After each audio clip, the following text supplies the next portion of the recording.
Hello and welcome to episode 6 of the XboxEra podcast. I'm joined here with Shpeshal Ed and Kaironaut, and we're back. G'day. How you doing, guys? Hello. Very good. Oh, Doing all right. man. How's your week been, gents?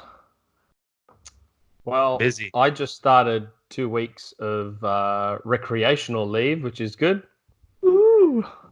So plenty of I time really to get love stuck that. into some games, especially considering that my goddamn football team just lost the preliminary final, which I am devastated about. Ah, yeah, you are into your football. Are we talking Yeah. football? We're talking, or as Americans? No. we call it American football or Aussie, soccer? Aussie rules football. Okay. I'm not into football, but what's the difference? Well, Aussie rules football, they actually do kick the ball most of the time. So I don't know why the American version is called football, because they throw it around and rarely kick it. Soccer is obviously called football because it's exclusively with the feet. Yep. But at least with us, we have that caveat: Australian rules football. I like it. It's good to have. Although maybe they should start coming up with different names for these things. I've never understood why American football is called football. It's hand egg. I don't know either. It's right. hand it is. egg. It's hand egg. So just call it gridiron and be done with it. And then you look at rugby, right? You look at rugby and they're like, well, these guys, no body armor. They're getting fucking bloody noses and broken fingers. And they're like, play on. I love this game. You know, do you know what we used to call the rugby players at high school? Oh God. They used to be called bum sniffers. Oh, because of the scrums and they're all like Always getting the scrum. a bit close. Getting a bit close there. Oh dear. The things we say when we're children. I loved it. There's not a lot of video game news this week, and obviously last week we had a epic 3-hour marathon with On Adam our Weisgreen. fourth episode? Was it the fifth episode or the Fifth fourth episode, which is not bad. Oh, boy. We're very pleased to be able to bring that to the folks listening. I mean, even the episode before that was hitting almost 2 hours. So yeah, well, we can talk for days. But we'll be looking to bring more guests on, and Adam's expressed that he enjoyed himself, I think, for the most part. So he'll make an appearance. kept talking again. for an hour after the recording ended. We So, almost had episode 5 re-recorded again, but we didn't want to include everything. But it was really great fun, and we definitely thank Adam for joining us on that one. good time. So what you've been playing, and on that front, I know you guys are going to wax lyrical about the Modern Warfare beta. So before I allow you to do this, back, baby. I've been playing through Gears 5 campaign. Now, I always do campaign in a co-op affair, so I'm writing the campaign review for the XboxEra.com site, and I'm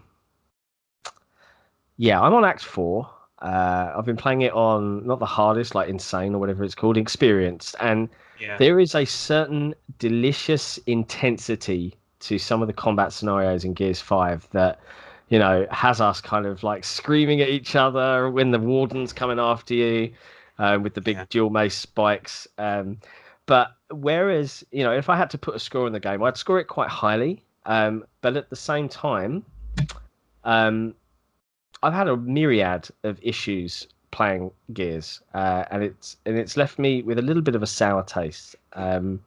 Now, I've seen on the internet that the Gears 5 PC version has been praised to hell and back about being very, very configurable and wonderful and all this jazz, and that's fine, and I don't disagree with it. It has got some great options in there for the enthusiast. But for me, Gears 5, we have encountered so many game-breaking bugs that it has soured me somewhat on the overall product. It's not to say that I'm not objective, and I can take into account that it might be my rig, but every other game I own is absolutely fine. But Gears 5, could be playing it, could be 5 minutes, could be half an hour, but your graphics card stopped responding. And I'm like, I can play Control with all the RTX turned on, or everything on Ultra, and get, a solid 60 FPS out of the game, more or less, and it can play for hours. So it's not, I don't feel it's my rig. And what's annoying is I had the same bug with Gears 4 on PC. So I'm like, how is this still a thing? And you've done some googling, and if you do Google the GW502 error, it's everywhere, and it seems exactly the same issue that Gears 4 had. With Gears 4, the only way I could resolve it was to run it in full screen window borderless mode, so it was windowed but not exclusively full screen, and that seems to resolve it. But on this, all sorts of issues. And I've tried disabling overlays, so it's soured me a little bit on what I was really enjoying, but I've had so many problems back and forth trying to get the damn thing to just work. Yesterday we had a new one playing co-op. I wasn't out here, so I had to stick to my Xbox One S because my X and my PC are in here, and I was on 30 FPS. And he was on 60, and there was no audio for him in the campaign. No audio at all. Now, I don't know if it's because I'm on 30 and he's on 60, and there was some sort of weird disparity. The one game-breaking bug that I experienced with the campaign, I played with 2 other friends for co-op campaign because we're trying to do it together. And we stopped like a week ago because the person who was playing Jack, she kept telling us that the upgrades weren't showing up, and we didn't believe her because it worked whenever we tried it. We've had the same issue. And then she FaceTimes me and shows me her screen, and it's blank. And I'm like, "Oh, you're not lying. That's not right. Hold on." Yeah, we've had the same issue. We had a bit in the campaign where we went. It was asking me to pick up because I was playing as Kate. I should have perhaps picked up the upgrade. It was right at the beginning of Act 3, and he picked up the upgrade, and then it just wouldn't let us test the hijack function. So Bed just refused to carry on, so we had to reload it, pick up all our collectibles again, and then it's like, okay, I'll pick it up, and then it worked. So there's just these, and I don't know if that speaks to a 2.5-year dev time where some of these bugs are coming through. Yeah. Overall, I think it's definitely in pure gameplay scenarios and things like that, visually stunning, some great intensity. I've really enjoyed it. The first cutscene at the end of Act 1. And for spoilers for people that haven't played yet, that moment where, and I'm going to describe it as JD screws up, like, wow. That tonally for me in Gears, I was like, that was really well done, considering moments before we had Coltrane drive a motorbike into something. Yeah, so it was good. So yeah, I'm still in progress, and I look forward to finishing it. But yeah, man, it's been a bit of a still on Act 1. It's too many games. Why are you still on Act 1? What have you been playing? Well, it's actually partially because of the bugs I've been hearing about. Like, I know I was having bugs with my collectibles at the start. So I was finding collectibles, but they weren't actually registering with the game. Mm-hmm. So I tried starting my game all over again because I wasn't that far in, and that seems to have fixed it. All the collectibles seem to be sticking now. But because I kept hearing about game-breaking bugs from lots of people in the Discord, I'm like, you know what? I'm just going to hold off, let them patch it a few times, and then I'll play it.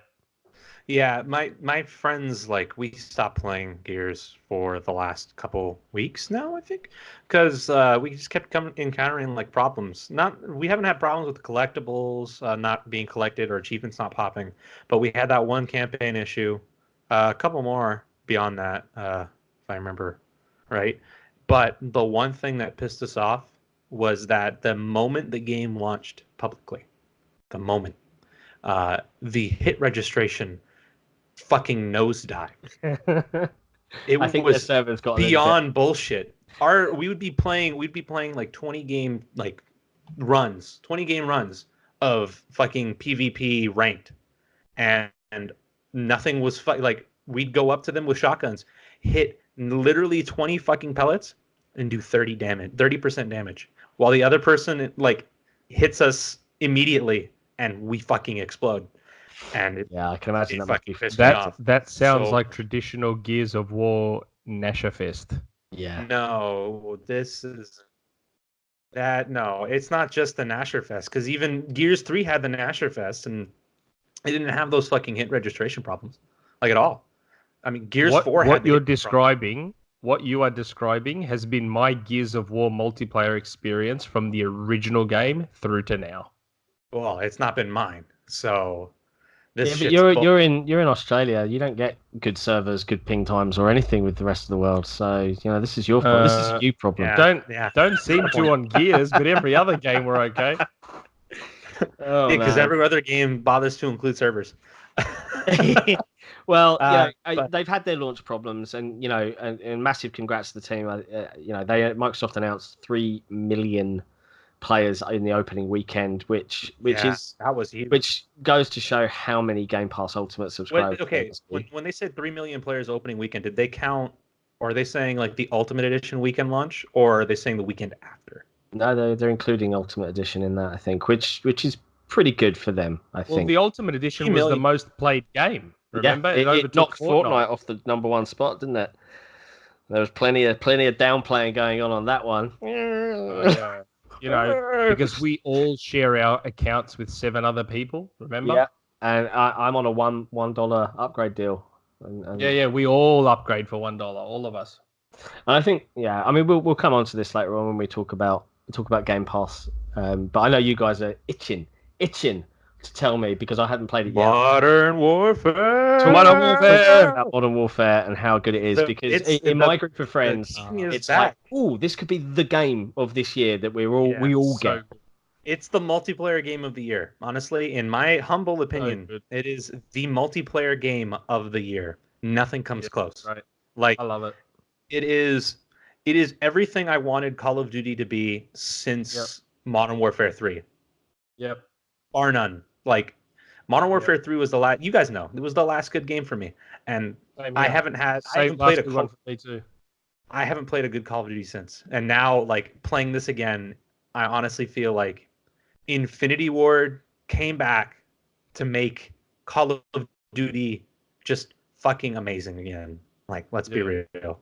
Like, there is nothing about Call of Duty Modern Warfare 2019 in terms of fundamental gameplay that doesn't fucking work. Everything works. Yeah. Now, there are some fucking bugs with the beta, and I'm pretty sure, Nick, you've experienced some too, where I'll exit a lobby, right? And then, I'll exit a match, and then go back to the lobby. But the entire screen is blank except my character walking, and it goes on forever. I've had just a black screen temporarily till the next match starts. So I can see everyone's name that's in the lobby, but the actual you can't leave. Right? No. Yeah, I can't leave when that happens. There's moments I've had where I spawn, but I don't spawn with a gun, and I don't spawn with a compass, and I don't spawn like visible. I just sit in one spot, unable to move forever until the match ends. I've had that. That happened to me once. I was playing right before this podcast started. We started recording. I was playing with a large group of people, about 6, full squad, full thing. Every match, the lobby would break. And when I mean that, it would say game is searching. Squad leader is searching for a match to join, and it would say that forever. There would be no match joining. You would sit in that lobby until someone left and reinvited everyone to a new squad. It's the benefits of a beta, though, right? It helps the beta out. Yeah, benefits of the beta. 95% of my experience has been fine. Yeah. It's the benefits of the beta. Like, it only happened when we were in a big squad. Like, when I was just playing with a friend of mine, when it was just us two, it was fine. Everything was perfect. I mean, the occasional hiccup of, like, sometimes one of our games would crash. But I had that today. Yeah. It's like, it's not enough to detract from the fun of the game, though. Which is honestly just a testament to how good Infinity Ward made this year's Call of Duty. This is the best Call of Duty has ever been in a long fucking time. Oh, yeah. I had a great feeling from the very first trailer. Like, I've got such a good feeling about this year's version, man. I'm like, it looks so good. Have you tried the new Ground War mode? Not yet. 32v32, big style Battlefield Conquest. But it feels really good. Okay. It's basically Battlefield. It's basically Battlefield Light with it's 32v32, large scale maps. Right, so like Conquest and Battlefield, you can spawn on flags, you can spawn on teammates, on squad mates. Yeah. But the problem is there's no destruction. Vehicles feel weird and kind of like shaky, I guess would be the best word. They control consistently and they control pretty okay, but they don't feel as good as vehicles in Battlefield. do just to drive.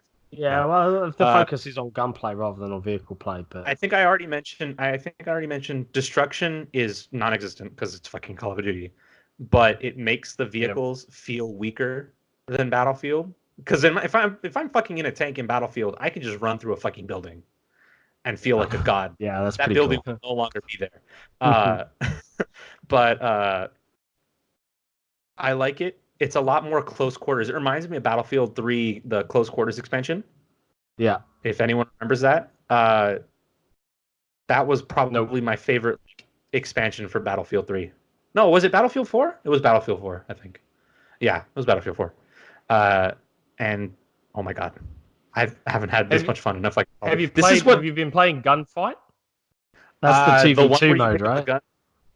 Gunfight's 2v2. Is Gunfight even in the beta? Because I didn't see it on the list. I saw. Yeah. I saw they keep the rotating it. It keeps rotating. With nothing. Yeah. There was Gunfight OSP, which is where you start with nothing and have to find guns, which I've played as well. They've had normal Gunfight, and I think they have like a Counter-Strike mode where you got to plant the bomb. I haven't done that one yet. That one's called. I think it's called Cyber Attack or Cyber War or something like that. It's an EMP. Like it's not a bomb. It's an EMP you got to plant, but it's basically Counter-Strike. Yeah, I played that. I honestly don't like it because it just reminds me of Search and Destroy from older Call of Duties, and I hated it. I hated Search and Destroy. Okay. So they added a revive mechanic, which is nice, but I still hate it. So I don't want to play it. I've been pretty much sticking to Team Deathmatch and Gunfight. Yeah. Hardpoint is weird now. I kind of like it, but at the same time, I didn't really like Hardpoint to begin with, so any change was an improvement. Yeah. I like that you can edit classes in the fucking match now. That's amazing. Yeah, I saw that. That's every previous Call of Duty. Because, like, you know those moments where you unlock a new sight for your gun and you really need to equip it because you fucking feel like trash without it? Now you can just fucking equip it. It's great. Yeah. I don't mind the gunsmith thing. That's the first time I've seen gunsmith because I haven't been in Call of Duty for such a long time. But, the gunsmith thing's not bad. Yeah, pretty good. It's a good take on the whole, like, attachment systems since now there's no, like, perk or... Yeah. My only gripe with it is the limitations of it. Like, you have to make sacrifices. It would have been nice to just have everything on there, but it doesn't matter. It's not a big deal. I mean, I get why the limitations are there because then you could just make a gun unstoppable, basically. So yeah, I think I'm of two minds. Like, I really want to try the game. I'm pretty sure I'm going to get it, but there's something, I don't know. It's like 40 gig. I've downloaded it. It's whether I get a chance to play before the weekend closes out. Because when does the beta stop? Is it Monday? Beta stops Tuesday. Tuesday? Okay, beta stops Tuesday. So I might be able to get some games. Hold on. I think it's Tuesday for you, but is it? It's probably Monday for West Coast. I think it's Tuesday for me. Yeah. Yeah, probably Monday for West Coast. Monday morning. That's when usually these things stop. So, but definitely if you have a chance, try it out. Like I wasted $30 and pre-ordered the Operator Edition. An extra 30, yeah. So the base pre-order edition from. No, go ahead. The base edition in Dollary Doos is $99.95, and then the Operator Edition's $130. Yeah, so 30 extra bucks for a few skins. See, this is my concern: is I don't trust Activision, and I can't help but feel they are going to nickel and dime me. But I mean, I've heard the positives: crossplay, free maps, modes, and it's just cosmetics. But as long as they don't introduce the stupid shit that's been happening in the previous few Call of Duties, where they introduce new weapons after launch, but they're event exclusive, and the only way to get them afterwards is by rolling crate, and I think it will be fine. Because even then, those weapons, I know a bunch of people complained because in like World War II and in Black Ops 4, they introduced weapons post-launch. For events, you could only roll them in crates if you got lucky. If you got a skin for them, you got the weapon, which was fine, but like it was all luck, right? You couldn't just fucking outright get the goddamn weapon. If they can keep the weapon system, the new weapons after launch, because I know they'll be there, if they can keep that fair and balanced, I think it'll be fine. Previous Call of Duties had it. Those weapons tended to be pretty like mediocre overall, at least in my opinion. Other people can. World War II wasn't bad. I didn't mind World War II. I didn't mind it in World War II. I think it was mostly because of the fact that those guns didn't really feel overpowered. Like I'd gotten some of the post-launch guns, and like they all felt. I mean, they didn't feel as powerful as like the other guns that came in the base game. So I just stuck with what was in the base game for the most part. And a lot of the other gameplay additions in that game were like free add-ons that were immediately gotten for everyone. Like the whole like the commando skill tree or whatever the hell it was, where you can just get a fucking tactical insertion, but instead of tactical insertion, you parachute in. Yeah. So you get an overview of the map. So, long story short, Modern Warfare, is it the second coming of multiplayer video games? It's not the second coming of Jesus Christ, I can tell you that much.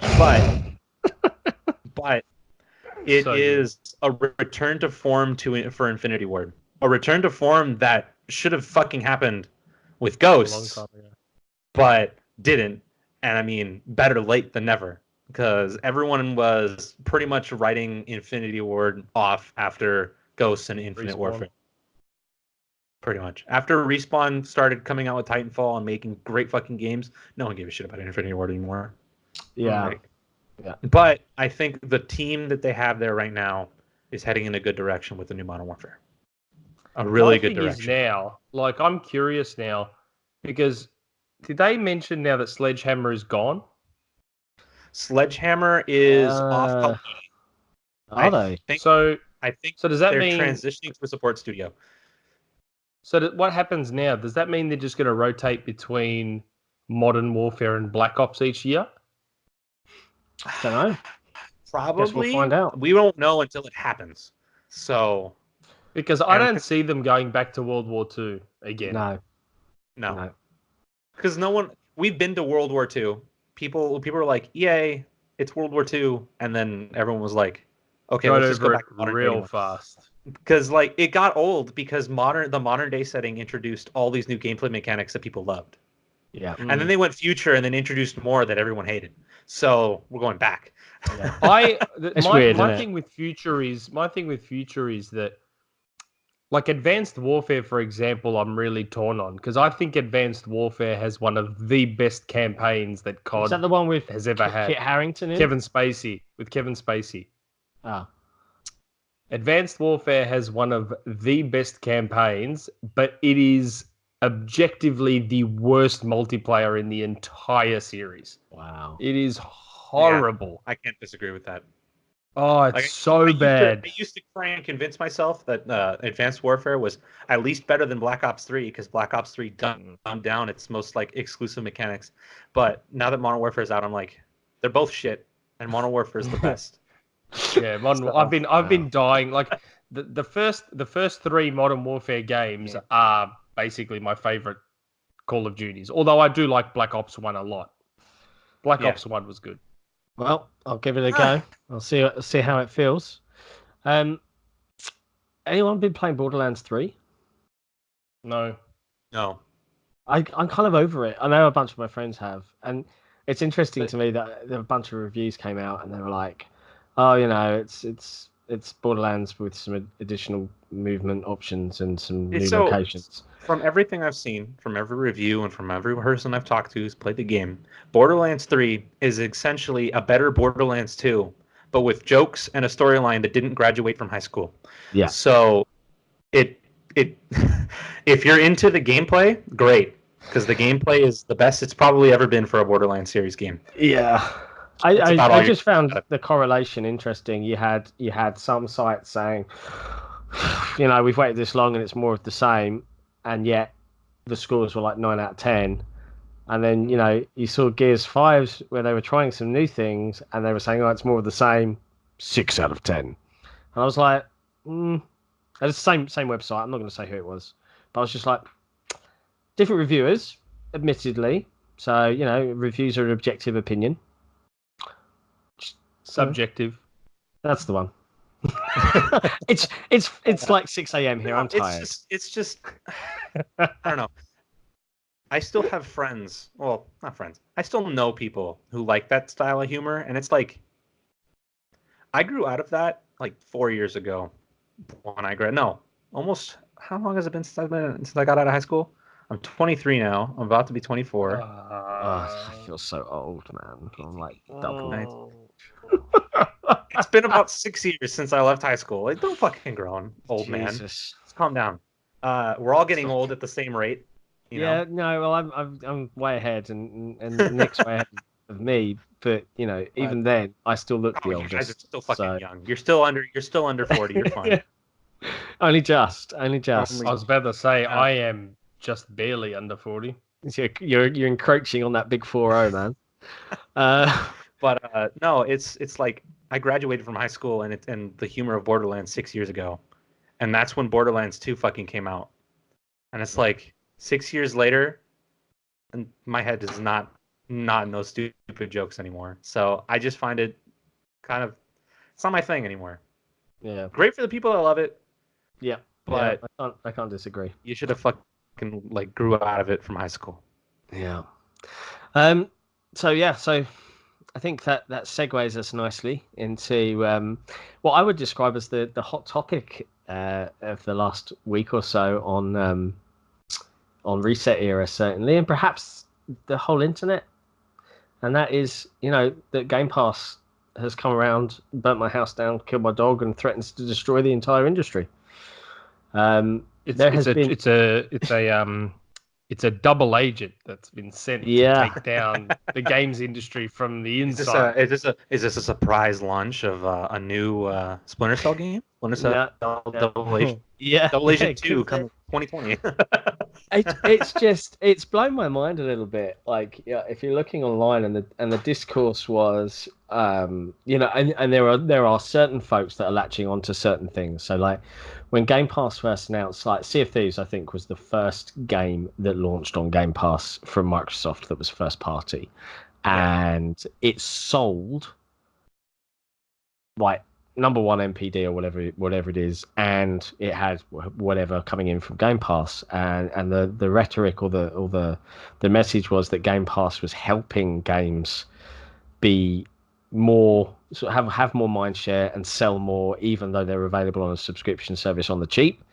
And that mindset has changed somewhat now, in that the sales figures for Gears 5 came out, and even though they had 3 billion players in a weekend, the sales were cannibalized arguably by Game Pass. Now what people seem to be struggling with is this is the point of Game Pass. That's what Microsoft want.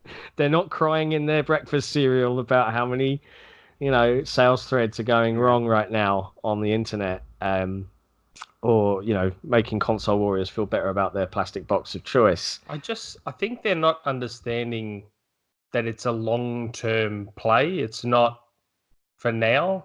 The goal is to eventually get to the point where they have... The goal is to reach 10, 15 million subscribers. Singularity where they're making so much goddamn money off subscribers. It doesn't really matter if a game doesn't sell well outside of Game Pass. That's what I mean. That's what they don't seem to understand. It's an odd one, right? It's like you're trying to reach that critical mass, and you have to fucking you have to spend money in the initial bit. Got to spend money to make money. Yeah. So and you've seen the same argument. So one of the biggest ones I think that's most prevalent that I've seen is that Game Pass, by its very nature, is going to affect game design decisions, to have them structured to include microtransactions and cosmetic stuff and games as a service type bits and pieces. And I get the viewpoint, right? But at the moment, there is no evidence to support that that's the case. People are saying, "Oh, you're never going to get a single-player game on Game Pass." I'm like, nah, sorry. I mean, we're getting fucking The Outer Worlds on Game Pass. What do you mean we're never going to get a pure single-player game on Game Pass? Yes, it has microtransactions purely for cosmetic DLC, but it's got a 20-hour single-player campaign in there. Yeah, but my thing is, Microsoft's first-party games had microtransactions before Game Pass was a thing. Yeah. And it's got nothing to do with Game Pass. Yeah, it's an odd one, and it's not like Microsoft are the only ones putting in microtransactions, right? And this brings to mind two YouTube videos that I've seen this week that I don't know, made me raise my eyebrows a little bit. One was from everyone's other favourite British person aside from me, Jim Sterling. I mean, you're not what's his face, the guy who ran Monty Python, so. No, Monty Python podcast episode 2. Yeah, Jim Sterling's take, like he tried to lay out. I don't know if you guys have seen the video. I presume you might. The entire thing. I think it's filled with nothing but weak arguments and things that he trails off on. Like I know that this is Jim's stick right by now, and sometimes everyone gets a turn where they feel the wrath of the one, the only Jim Sterling. So I don't think Sony's felt the wrath yet.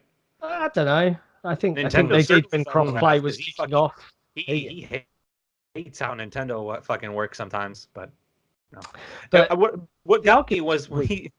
Go ahead. I'm sorry. That's right. I was just going to say, like you said, the arguments that he made in that were weak arguments. They did not correlate. He was saying essentially that the launch titles for the Xbox One in 2013 set the tone for the industry and said it was okay to put microtransactions in games. Yeah, and that didn't make sense because even at the time, like, look at the launch library for Sony. Nine like of those games, most of them had microtransactions.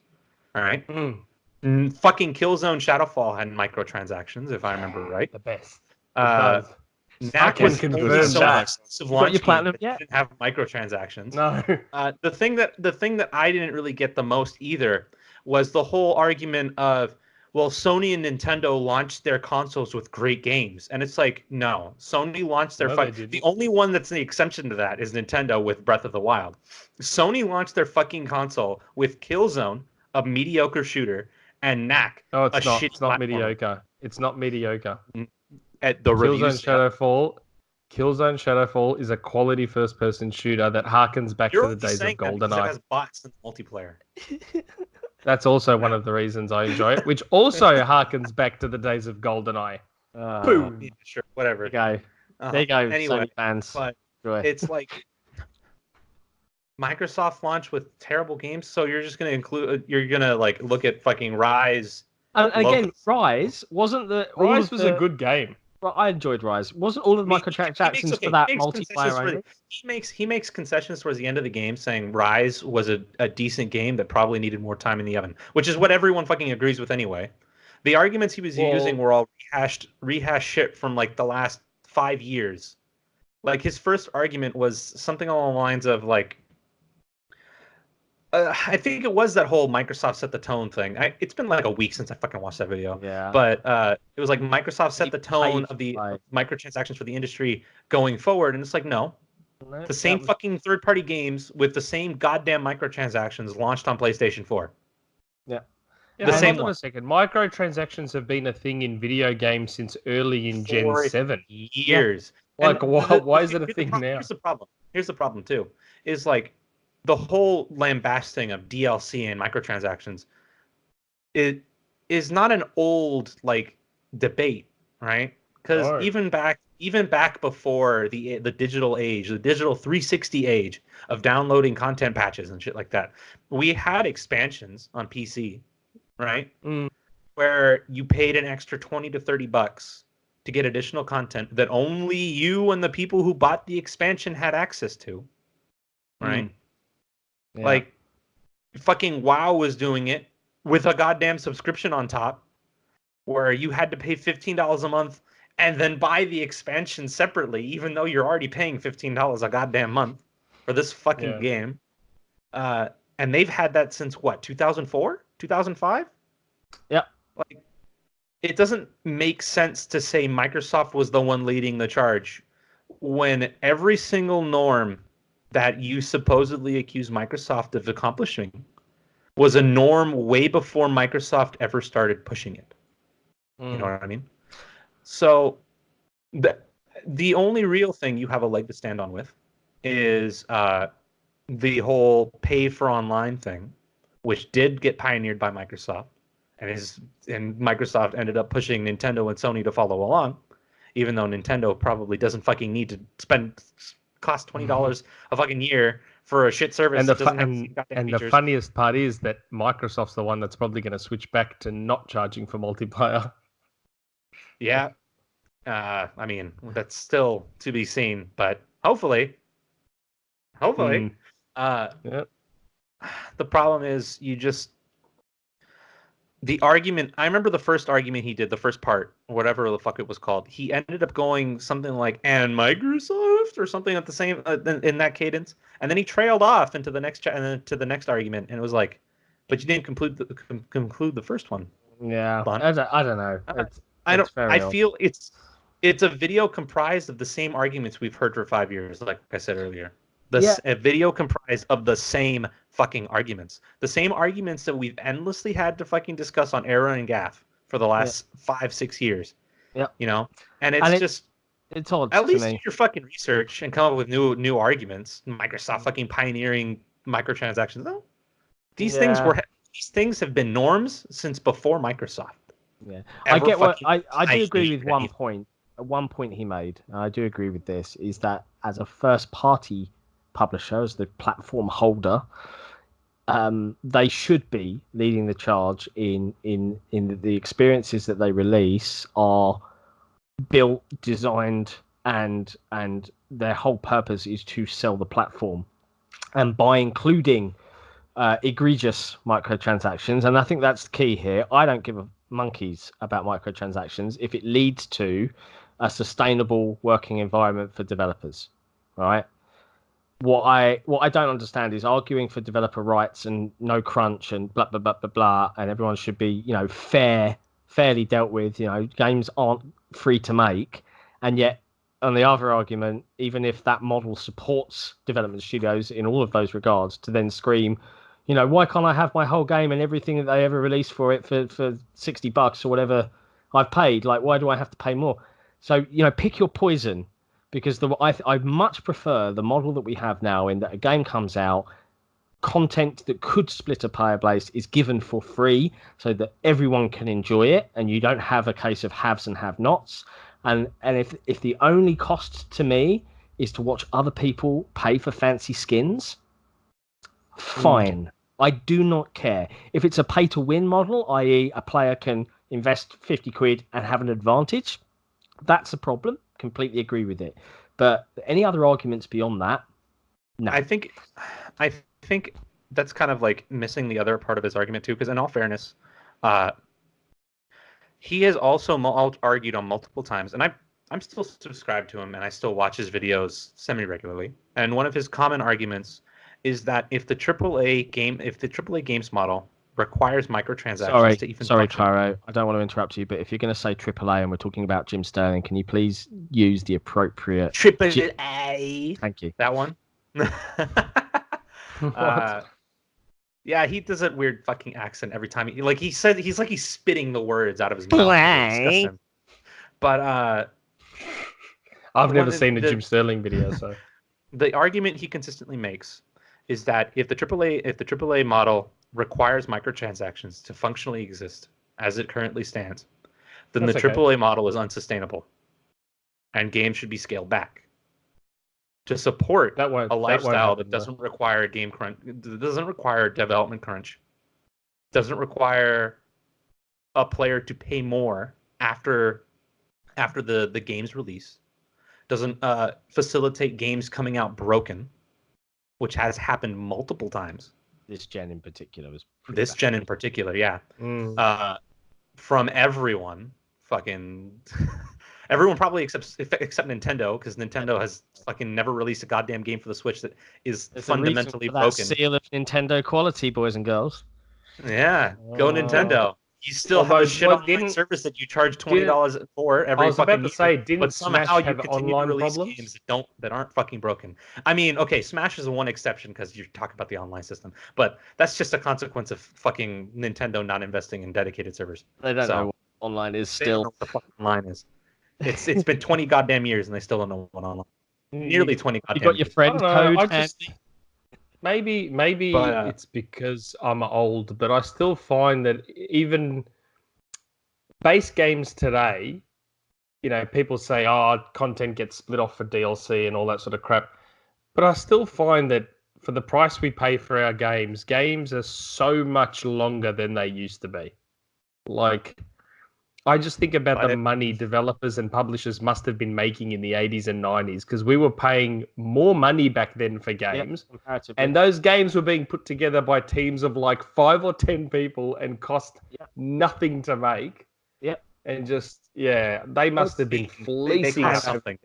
But the point is, like, but comparatively, I have to agree with him. I have to agree with him because I honestly don't think microtransactions belong in any game I pay $60 for. Right? I'm not asking for content to be released free post-launch, but if you can't fucking budget it within a $60 price point, then why are you making it so expensive for yourselves to make? Because that's what everyone demands, though. Yeah. I know. That's the consumer demand, is consistently increasing quality of graphics, consistently increasing quality of animations, consistently increasing quality of every fucking thing under the goddamn sun. Right. So charge more for the game. But that'll never happen, because that'll never happen. That 60, it's the same as $399 for a console price. People barely want to pay $60 for their goddamn games. They're not going to want to pay a cent more. Yeah.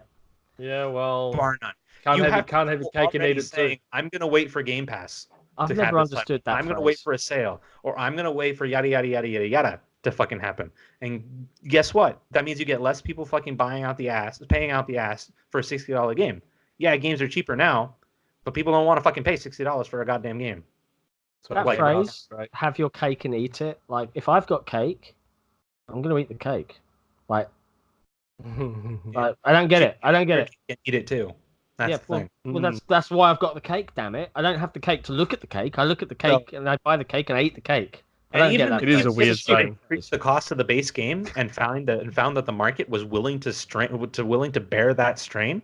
Yeah, they'd still fucking put microtransactions on them. Yeah. Because at that point, it's not about.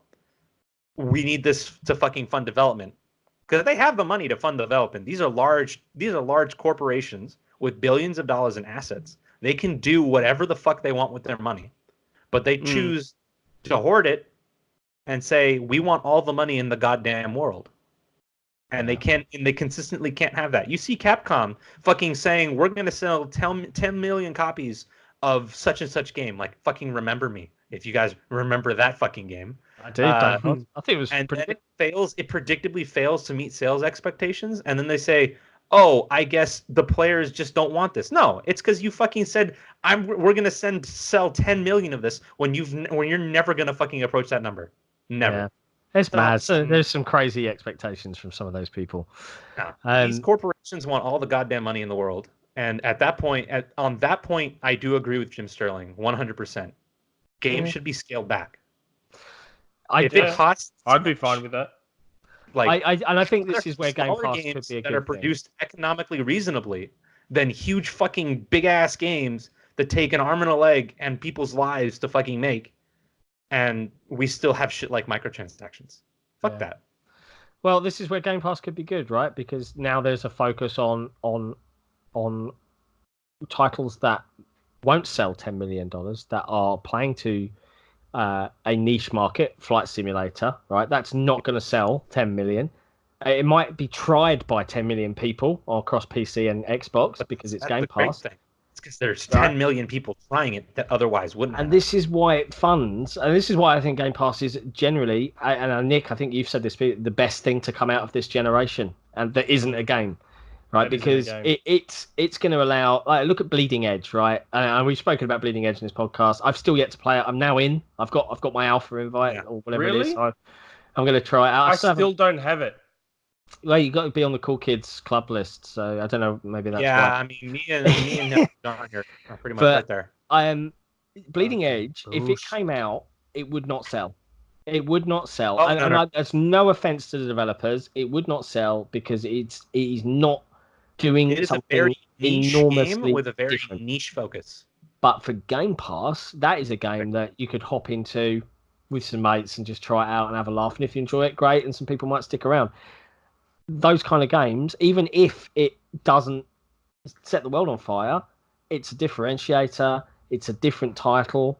It's got good quality development behind it, and it can be given an opportunity to find its audience. And by everyone paying subscriptions in, all of those are going to funding those titles. Now, I know that Microsoft recently announced this week that they're now no longer reporting on monthly active users or MAUs.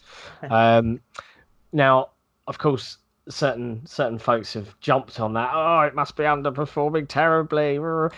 I think what's key here to bear in mind is Microsoft are in what's probably titled as an investment or a growth phase for that segment of their business. Now, when you look at Netflix and things like that, when they're in those phases, it's all about the increase in revenue and not necessarily focusing on pure numbers. On the specifics. They will get to a point, probably next gen, and arguably maybe when they're leading that industry change, where they'll start saying how many subscribers they have.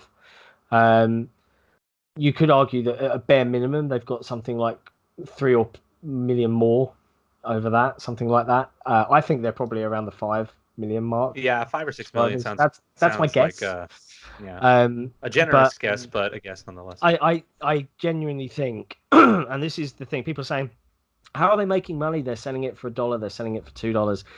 The point here is to get people in. Like, they admitted publicly the life hack. I don't know if you saw this was being picked up on a couple of websites where people could buy Xbox Live Gold, stack it up for 3 years, convert it to Game Pass Ultimate for $1, and then have Game Pass Ultimate until 2022.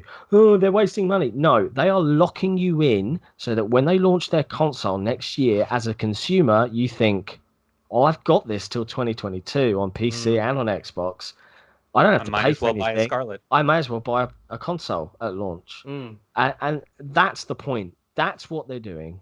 So all this focus on, numbers. I know people like to argue numbers, but they need to look at that bigger picture. It's increasing early adoption investment. And it's once you get the early adopters fucking in. My guess is they because 3 years is the max they let you go ahead anyway. Yeah. So my guess is that they're probably pretty confident that in 3 years' time, they will have enough first-party content coming out on a regular enough basis for people to cancel. Keep subscribing. Yeah, they'll just keep going. They'll be like, you know what? 3 years, there's more games here than I can play. I'll just stay subbed. Yeah, pretty much. And there are going to be those people that sub for a month and then quit because they just want to play that one title. Microsoft do not give a monkeys. I think of Netflix and Amazon Prime. I've been an Amazon Prime subscriber for years, right? I barely watch anything. I use it for deliveries, right? The fact that Prime Video exists is just a perk to me. Yeah, same, So, and ad-free Twitch is good too. Yeah. I barely watch gameplay streams, I have to admit. But one thing I do agree with is, the fear that the market as a whole, and it is going to happen, folks, all right, bear this in mind, every major publisher will want their own subscription service. Now, EA Access is a prime example of this. It's a lot cheaper than Game Pass Ultimate, excluding any initial offer deals and things like that. It is a lot cheaper on a yearly basis. But at what point do we go, oh, there's too many, Are we going to have a Square sub, a Ubisoft sub? Yes. We're going to have EA sub. We're going to have... So an Activision sub, this is where, Activision, they release 2 games a year. So, no. I don't think Activision will ever do one. They'll never do it. Right? They're focused on that churn of yearly titles. But I actually think what Microsoft should do, sorry John, I actually reckon what Microsoft and Activision should do, because Activision don't have enough to have a sub, do a deal with Activision where they get older COD games on Game Pass. I reckon older ones. They'll never put the new ones on, but even if it's 2 years back, get the older CODs on Game Pass, I reckon. Yeah, I can imagine 2 years out, the 2-year-old Call of Duty at that point, just slam it on Game Pass. Its player base will never leave. Yeah, and it's going to be interesting to watch. Right now, the bigger question is: will Sony follow this path? And I've seen some arguments that say, well, Sony's titles all sell 15 million a pop. Sorry, I was channeling some Jim Sterling there. Exists, so they don't need to worry about it. Yeah, but there will become that value proposition. PS Now exists, but it has select PS4 titles, which I believe you can download, similar to Game Pass. Yeah, you can now. Everything on PS3 is streamable. So it's we know that they're working with Microsoft on Azure as their cloud provider. Yeah, it's going to be an interesting gen in a number of ways because it's changing how we as consumers gain access to our games. 100%. It just makes me laugh, the difference in tone nowadays. When 2013 came out, there was a really it always stuck with me. Eurogamer did an E3 the Xbox One reveal, and their headline was Microsoft kills game ownership and expects us to smile. And it always stuck in my head. We've reached that same point. The only difference is Microsoft saying we don't care where you buy your games.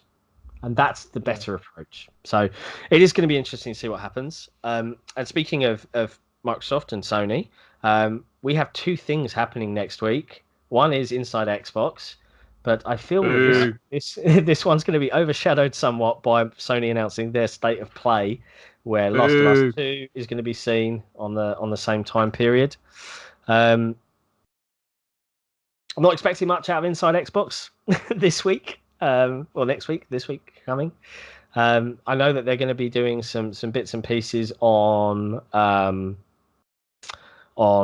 some DLC drops for Gears. I think is the first operation or whatever it's called. But I'm not expecting much. Maybe another colourful controller. I don't know. I question the need for an Inside Xbox at this point with XO19 so close to being around in November. So I don't know what to expect, really. Maybe some Ori, Will of the Wisps stuff. I'd love Definitely don't expect any backwards compatibility announcements. I know. But hey, at least your fucking horses, okay? They're fucking doing work for the next goddamn console. Stuff. You need to calm yourself down, okay? Yeah, it's... I also heard some rumors of acquisitions, and the two names that were dropped, one of them made me raise my eyebrows for a number of reasons. The first one was White Owls, which is a Japanese developer. We heard about them a while back. Yeah. And I think that's been propositioned a little while ago. I mean, isn't that seen... what's his name? Studio. There's a well-known developer. I can't remember the name. I know. Yeah, neither can. Didn't he do Blue Dragon? I can't remember now. I don't know. Someone tell us. So comment in the YouTube comments, folks. Tell us which one. Speaking of YouTube, by the way, Cairo's video feed on this using Skype and NDI has been like enlarging and decreasing in size. There's nothing I can do about it. I've tried to fix it whilst we've been going. Yeah. Sorry, YouTube fans. Just enjoy Cairo's forehead every now and then, zooming in to the max. I don't know why it's happening. But yeah, so White Owls on my end, but I'm not seeing it on my little preview window. But I mean, okay. Oh, it's Swery's. It's Swery's studio. It's Swery's studio. Do you want to know something weird? Swery, I had a dream about him last night. Now, Did you have some dark dreams about him? It was so dark, right? I couldn't sleep. So for the purpose of those listening, you know what they say about dark dreams, right? Dark dreams don't die. Yeah, this is next level. This is meta. This is a pun. Okay. This is a mild tangent. I'll get this out of the way quickly. So that's just shit. For the purposes of this podcast, I have to get up at 4:35 a.m. to record with the guys because of the time zones, and I could not get to sleep tonight. I went to bed at 10, and I laid there, and I did fall asleep around midnight, and I woke up at 2:30, and I'd had this dream, and for some reason I knew it was Swery 65. Is that the name? 65. I don't know what it has.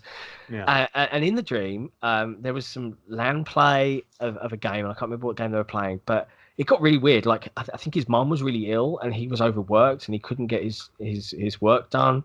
And like the Xbox team were like, yeah, you just take all the time you need. It was just weird. I can't remember much more than that, but thinking, well, this is a bit of a weird dream. And I woke up and I was just like, huh. I don't know. So yeah, random. There you go. Maybe White Owl's is going to happen, and that's like my mind sucking in the vibes from the world. I think White Owl is a much better chance than the other rumored studio / publisher. Gearbox. Yes, Gearbox. I do not see this happening. I don't want them to acquire Gearbox whatsoever. I want Randy Pitchford gone from this industry. Agreed. And if they acquire him, it's going to take a lot longer. I wonder if the stipulation is, yes, we'll buy you, Randy. Here's some money. Fuck off. Get the fuck out of my studio. There we go. That's the only stipulation I would agree with. Kind of like the Mojang / Mojang situation. Yes. I mean, yeah. Let's give Microsoft some credit here. They saw the racist incel shit coming from a mile away, and we're like, we're gonna buy this studio from you, but we want you to fucking leave. And he took it. The fucking loser. Now Microsoft is rolling in goddamn money, and he's still sitting on his $2.5 billion shit that is still running out. So, yeah. Still 2.5 billion. I'll take it if he doesn't want it. Yeah. Live in his fucking mansion too. Do his weird little Twitter rants. Yeah, man. Just remember, guys, Minecraft came from the moon. Yes. Okay. Money also can't buy sensible opinions. No, it can't. It can't buy good sense. It can't buy good morals. It's Yeah. But it can't buy a nice headstone and a nice grave, so that when you die, people can just fucking forget about you. Yeah. That got pretty dark. You know, I have very strong feelings. Nick's just like. I think it's fine to have strong opinions on Notch because he turns into a massive douchebag. But acquisitions-wise, I mean, we know that they are focusing on, or at least it's been alluded to that they are focusing on a Japanese studio. Yeah. White Owl's be interesting to see who that's going to be. I mean, Swery's worked with them in the past, right? Swery's worked with them in the past, and his games. Premonition, Dark Dreams Will Die. But then we've had Deadly Premonition 2 announced as a surprise exclusive. And with Swery as like a supervisor, I think. I don't think he's actually as a consultant. Yeah, consultant. Mm-hmm. I don't think he's directing it hands-on, which is probably going to be bad, because Deadly Premonition is as much like the brainchild of Swery as anything, and like Dark Dreams Will Die is, and Dark Dreams Will Die is like fueled by that man's vision. Yeah. So we'll see how Deadly Premonition 2 works. I don't see either of them happening personally. If I were Microsoft and I was sitting on the checkbook, I'd be targeting a Japanese developer with some serious clout and with some serious ability. Yeah, you mean Nintendo? Let's just buy Nintendo, guys. Make the switch to a portable Xbox. They did try. They keep trying and they keep failing. Yeah, Nintendo. No, but I think honestly, like, I know people keep dissing you whenever I say Mistwalker, but Mistwalker wouldn't be a bad purchase whatsoever. Well, isn't it just like 10 guys in a publishing house that help with I don't stuff? think they'd be a very expensive one either. That doesn't eliminate the possibility of building the studio up as an actual like development house. I don't disagree with that. I'm fine if Microsoft will take that approach. I honestly think Mistwalker with Lost Odyssey and the history of Sakaguchi and all that stuff, I think that would probably be prime for like, what if Microsoft like helps lead a new JRPG renaissance? Yeah. And some fucking far off fantasy. I would stand for Platinum over any other, because of the fact that I don't really give a crap about JRPGs. I like Platinum's action, and I like the fact that all of their games usually are a masterclass in how action should be done in video game form. I think if Platinum Games is acquired by anyone, Nintendo is going to acquire them, because they've been working so closely over the last few years that it just makes sense at this point. I don't know. Yeah, you think that, but Microsoft Nintendo don't buy a lot of studios though. Yeah, they usually. I mean, the last one they acquired was what, Retro? Retro. Probably? It was Retro. That's a long time ago. And Retro's just been making fucking Donkey Kong games since then. So yeah, but the thing is, like, have a look at them. Like, they haven't even bought that Shinen studio, and that they like beg Nintendo to buy them, and Nintendo just won't buy them. And they're Nintendo's got bigger priorities with its war chest, like pretending to actually give a shit about online. There we go. Yeah. I don't know if our brothers. I got quiet there for a second. I don't know if our brothers at Nintendo Era are still doing their podcast, but start screaming at them more for a better online. Any other news outside of that? I know that isn't Destiny 2 getting something soon? Yeah, Destiny 2 Shadowkeep is coming out. Now, also meh from me. Go on, Cairo, stand away. Off. Okay. Everything about Shadowkeep looks fucking amazing, and the only thing I don't really haven't gotten a feel for yet is bringing back a lot of the content from D1, which is like, I mean, I've already seen that fucking content. It's great content, don't get me wrong, but I'm looking for something new in my $40. So Yeah. who knows? Shadowkeep's coming out October 1st. Say again. And maybe Bungie's being bought. Hey, Bungie are not going to come back to Microsoft. I wouldn't disagree with a Bungie reacquisition. I think. No freaking way. You've got NetEase putting in some. Is it NetEase? Chinese firm. They made a significant investment into Bungie. Or is it Tencent? I don't know. It was one of those, NetEase or Tencent. I think it's NetEase. That rings a bell. Look, Bungie, the developer that I used to hang out in their forums and watch their weekly Watts updates and all that sort of stuff. I just don't think that is the same developer anymore. They know what Destiny is now, and they know what their fan base wants, and the fact that they're independent allows them to just focus on that. Go ahead. Whether Microsoft might do an exclusive publishing deal for their next first party franchise, possible. Don't know though. Doubt it.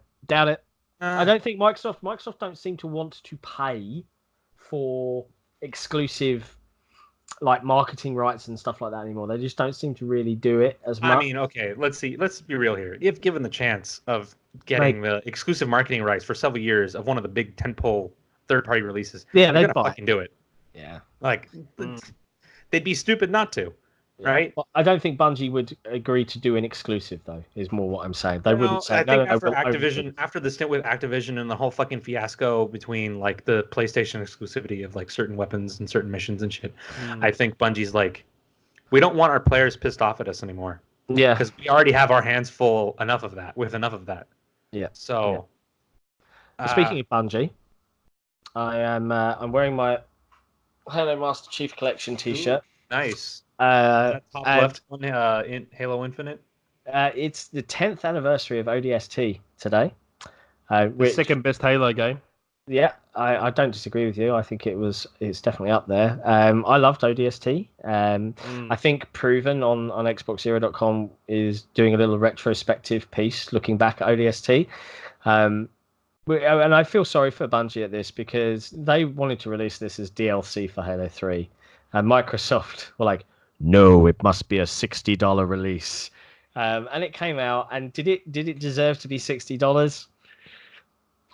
Maybe a push, probably not. But I mean, considering how much it was a fucking like rehash of a lot of Halo it was encounters assets in a new format. Its multiplayer was literally just a fucking disc you fucking got DLC on for the Halo 3 multiplayer. Yeah, well, it did have Firefight as its multiplayer for ODST. And I have very fond memories of doing that whole 5-hour stint for one of the achievements online back when the peer-to-peer network connection was a little flaky. Is it going to cut off 4 hours in and then we have to do it all again? We did it at a LAN, I think, at launch. Had a really good time with that game. And probably one of my favorite Halo soundtracks of all time. Yeah, the jazz sort of. It was just the whole film noir feel to it. It was just great. Yeah, it was good. Honestly, just like, I wish Halo 5 still worked for me because I'd still play it, but it doesn't. So yeah, I Halo 5. Let's get some of the 343 guys in here so I can yell about that. Hey, I can speak to them. Get Snickles in here, and then I can yell at him about why my connection sucks for Halo 5. I've met Frankie, and he's genuinely a nice chap, and I'm fully up for dropping him a message. Man, I'm just down to yell at anyone right now. I don't know if he'd appreciate you yelling at him, but I mean it'd be polite yelling. Okay, it'd be loud voices, loud voices indoors. But I mean, I just want my game to work. But 343, please, I just want my. Yeah. I just been working with the 343 sustain team, so one of their guys reached out to me and was like, "Hey, we're doing a thing for ODST. It came out this week, so if you're still into your Halo 5, there's an ODST Slayer playlist with some ODST themed maps." And I worked with one of their sustain team, or both of their sustain team guys, to just tart up a map and make it look like an ODST environment. It was a lot of fun to forge. So yeah, definitely go check it out. The coolest thing about it is Knockyard. Massive props to this guy. He is a Forge guru. Very nice chap as well. He brought in some scripts. So halfway or several times through the match, if you're playing, a couple of wraiths will fly overhead with a spotlight, like searching the buildings and searching the floor, and it like does nothing for the gameplay. It just looks cool. So it was fun to build. And Halo 3 is 12 years old, I think, on Tuesday this coming week. And that game for me is literally my There's still 20s. Like a loyal bastion of 2,000 people playing it online. I can tell you that much right now. I loved Halo 3. I had so much fun with friends for that whole period, and some really fond memories of doubles team at night. So happy birthday to both of those games. Happy birthday. God bless them. Let's hope Infinite is fucking amazing. It's got to be. It needs to be. You know, we've seen hints of Gears 5 evolving that formula, and while some of it, especially in Chapter 3, to me felt a little bit like padding, overall, I think that it was successful in what it tried to do. 343 just needs to give the fans what they want for one fucking game, and then they can do whatever they need for the next fucking game. Because I'm sick and tired of hearing a bunch of people on the Halo threads on Era. It's going to happen. About my favorite fucking Halo game. As soon as Halo Infinite comes out, Halo 5 will be like they're just really a bunch of people who want Halo 3 forever. Oh, I just want to evolve the sandbox. No. We've already had enough evolution of the sandbox. There's Fun Zone when I need him, man. I need Fun Zone in here. Halo 3 and Master Chief Collection then. Yes, yeah, so exactly. This is the thing. The old games exist and they're not going away, right? I get the desire to have a Halo game that everyone's playing. I want that too.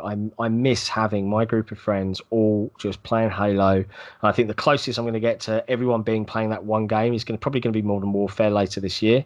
Hell yeah. Hell yeah. But Halo Infinite, I think where they need to evolve things is they need to take genuine, massive risks with the campaign. Like, go completely out left field, really, really evolve the campaign. And if it is truly going open world, that's going to be a big step change. Good luck to them pulling it off. I hope it's not small hubs like Gears 5. I really want it to be a living, breathing Halo ring that we get to explore. That would be the dream for Halo fans everywhere. Now, if it does that, not a fucking Destiny clone. Just don't give me a Destiny clone. Don't give me an RPG. Give me fucking Halo. There'll be RPG elements. There is in every game now. But the multiplayer, they have to cater for so many different things. So you've got Forge. I love Forge. But Halo 5 already got it right. Just leave it. Did they? Did they get it right? They did. I mean, people still bitch, so obviously they didn't get something right. No, so Halo 5's great, and I think it's the most balanced Halo multiplayer in a long while, but it's overly complex for most players. There are too many things to do on the pad, so it needs a little bit of simplification, in my opinion. I mean, yeah, I kind of agree with that because, like, Halo 5 without an Elite controller feels like I'm fucking handicapped. So true. And like, beyond that's true. At launch, it did not have staple game modes that Halo should always launch with. So King of the Hill didn't come out for like a year and a half. Forge, it didn't launch with Forge. And I stand by this. If Halo 5 had launched with everything that it has now, it would have been applauded for being such a massive package game. It did not. And aside from that, some of the design decisions that they made in Halo 5 by having sprint, clamber, thruster, and all these different perks, in my opinion, massively hindered map design and reduced maps from being like very unique. Like if you think back to Halo 2 and Halo 3, you have maps that were purpose built for like things like one flag and an objective. And instead, they were just these really, really focused 4v4, and that's it. So with Halo 5 Infinite, they're going to have, excuse me, they're going to have their banner game mode.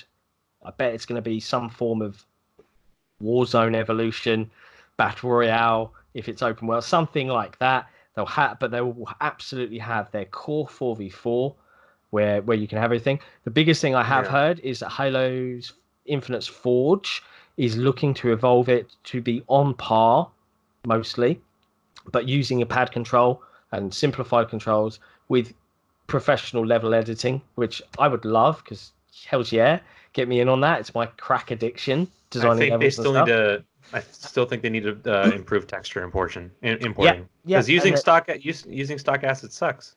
Just fucking let people import their own textures. To that degree, yes, but one of the most fun things for Forge about about building maps in that is its limitations lend themselves to coming up with creative solutions. And I've seen Forges use things like dumpsters to give texture to a column, and you think you wouldn't know it's a dumpster unless you looked at it.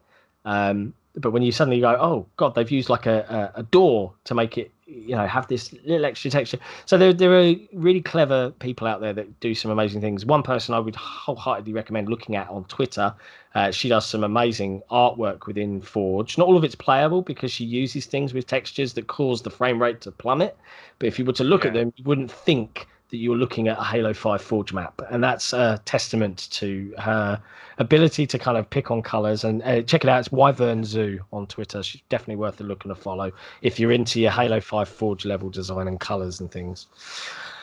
Yeah, so happy birthday to Halo. And there's a little mini Halo 5 rant. God, what year is it? Ed, top 5. What you been doing? Top 5. Move along. What do we got? Okay, top 5 for this week. I decided to go with my top 5 video game commercials. Good choice. I don't know how I decided on that. I think it's because I saw one that I really liked, or I saw someone talking about Mad World, and it reminded me of video game commercials I really liked. So, number 5. Now, this ad, I found out its purpose was different in different countries. But I don't know if you guys remember the PlayStation 2 ad, The Mountain, where they're in like the World War Z shit. Yeah, they're in like almost, I don't know if it's a slum or a favela or whatever, and just everyone is like heading towards this center part of their town, and they create literally just a human mountain, World War Z style, just all these people trying to get to the top of this mountain.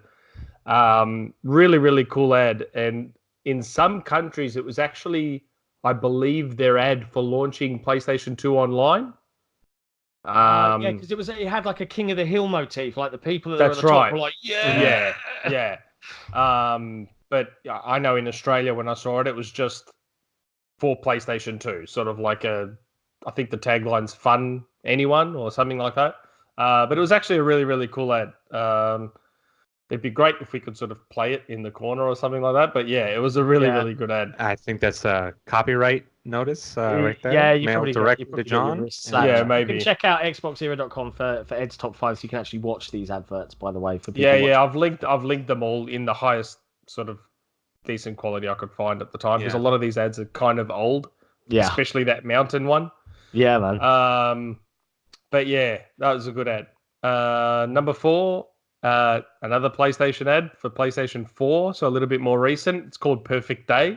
Yeah. And it's a pretty funny ad. It's two best mates who obviously have played video games together their whole lives, but the way they've done the ad is, rather than just the two of them playing on their PlayStations, they're actually they're part of the games that they're playing.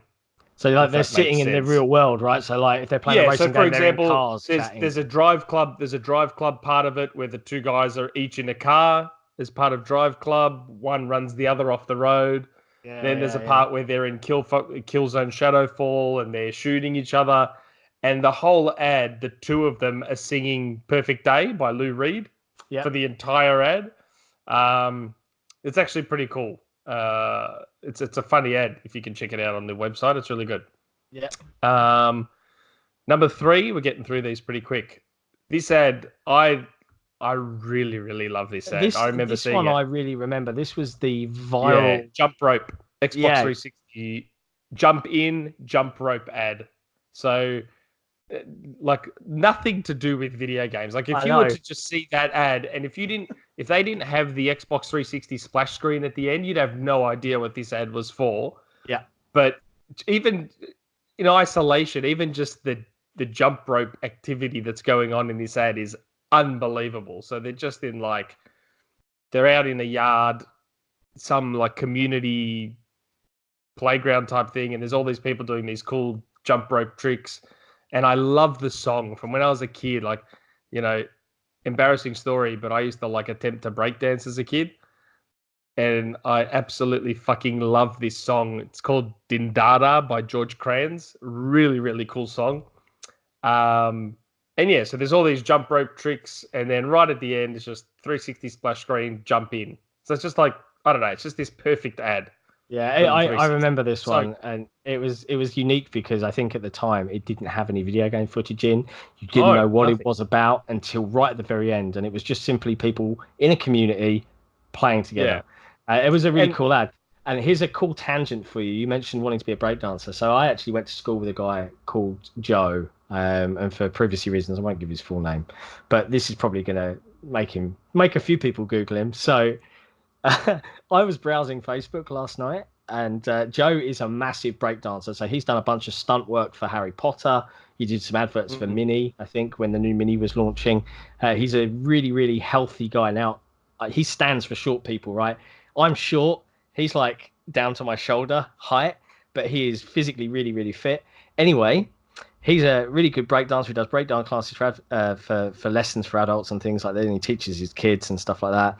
Browsing through Facebook last night, he's joined East 17. Really? East 17, the 90s boy band. Yeah, he is touring. Yeah. He's joined, and people were like, "What the fuck? Can you even sing? Like, what is this?" And he's there, and there's videos of him on stage. He's joined East 17. So that's a weird tangent to make, but I thought I'd mention it because you said breakdancing. Yeah. How does one end up in East 17 in the year 2019? Yeah, I don't know. Be a breakdancer. There you go. Anyway, the funny thing is, with that ad, I was about to say, with that ad, the jump in, I think the company that made the jump in ad may have been the same one that did the PlayStation 2 mountain ad. I'd need to look that up, but I actually think it might have been the same agency because they're very similar styles. Number 2 is the Legend of Zelda Ocarina of Time 3D ad for the 3DS with the late great Robert Williams and his daughter Zelda. It's just a cool ad. Robin Williams is sort of, he's waxing all nostalgic for the Legend of Zelda, but then it's sort of, it's like he's talking about his daughter, but then he's talking about his game, and then his daughter just like interrupts him, and it's just a very wholesome. And I always love Robin Williams, so I've got a bit of a soft spot. But yeah, really, really cool ad. They did a series of them. I think Nintendo used him for like Skyward Sword. They used Robin Williams. Ocarina. They actually used the two of them for quite a few ads. It was really, really cool. Yeah, I think they did like a big interview and cut some bits into chunks for a couple of different segments and YouTube ads and things. Yeah. But yeah, it was really, really adorable. It was for the Ocarina of Time 3DS release, wasn't it? 3D. Yeah. Yep. It's just, good ad. Massive props to Nintendo for someone in Nintendo going, wait, he called his daughter Zelda? Quick, get him in for an ad. Yeah. But again, it goes to show. But the thing is, though, it's a good ad, though, because it shows gameplay as well. It's all very relatable. It's actually, it may seem cheesy to some people, but it's actually quite a good ad. It's really, really good. I think it leans into what you were just saying, which was what I was just about to comment on, was that it shows that games aren't just these throwaway experiences that people spend money on, and it's just this, weird, closeted hobby. That whole image is dying off. Games is the biggest entertainment industry in the world, and there you have a world famous, renowned actor and comedian who was so affected by a game he named his daughter after it, and that shows the power of games, in my opinion. So yeah, absolutely great ad, really good. And the number one ad, I don't think I'll ever not love this ad, and that's the Mad World launch trailer for Gears of War. Yeah, that is a classic. Just unbelievable. Like the way they just perfectly married the footage with that. Like that song choice is just on point. Just unbelievable song choice. Like, and it's obviously not the original one because I don't know if you've heard Tears for Fears original. Yeah, it's clearly would not go. Yeah, it would not go with the footage shown. I loved the Gary Jules. The Gary Jules. Yeah, version. The Gary Jules version is perfect for the ad. Yeah, Donnie Darko was where I first heard that, and I think that's what launched that particular one-hit wonder for Gary Jules. But what a cover. Yeah. What a way of doing a cover. Yeah. It's one of those songs where, really the cover's better than the original. Sorry, Tears for Fears fans. Yeah, for sure. For sure. And the funny thing is, I mean, that Gears ad, it wasn't technically an accurate representation of the game. Like, Gears of War, as we all know, was very co-op focused, a little more actionary. But the mood that was set in that ad was pretty cool. I would still like to see that Gears of War game if it ever happens. Yeah, it had more of a horror slant. You felt isolated. Yeah. It was survival horror almost. Yeah. But it fits into that whole Gears mantra of destroyed beauty or whatever phrase they used to describe Sierra. Right. Because it was gorgeous, but it was also kind of like a big thing. Wasn't there a big thing in the studios OT about like people saying Gears should probably do like an extra thing where it's like horror or? Yeah, a lot of people have said that. I mean, they already got the strategy game. They got Gears Tactics now. They got Gears Pop for some fucking reason.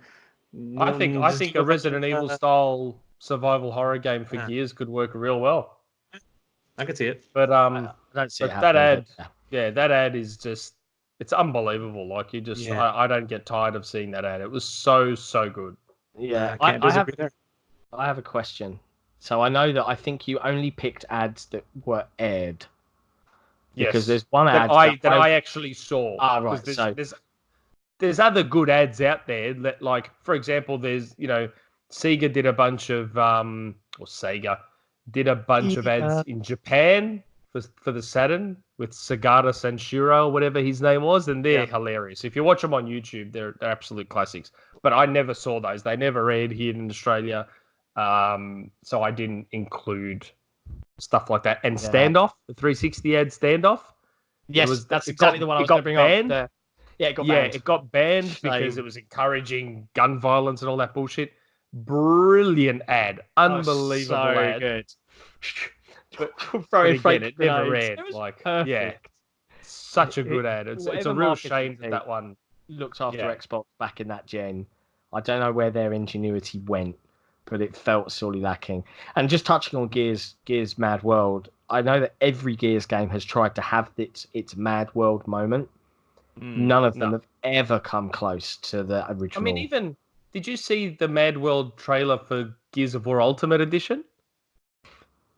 They remade the Mad World ad and wrecked it.